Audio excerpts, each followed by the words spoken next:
Lawak. Lampam ambil. Dalam permainan stream, gewang berukuran 35mm hingga 50mm sangat-sangat efektif. Tapi kena ingat, yang paling mantap adalah 40mm. Hari yang mantap. Lampam. Larempam. Marilah. Maju. Lawak. Lampam. Ambil lampam.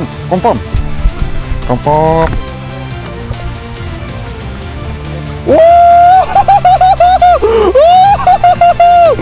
Woi, lampam woi. Aduh.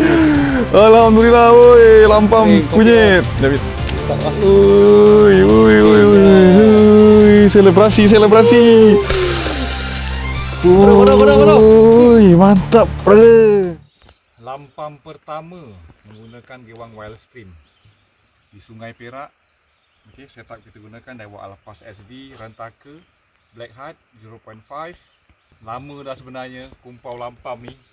Syafiq cakap tadi, selagi tak dapat lampam tak boleh balik. So Syafiq duk carilah usaha dia, alhamdulillah.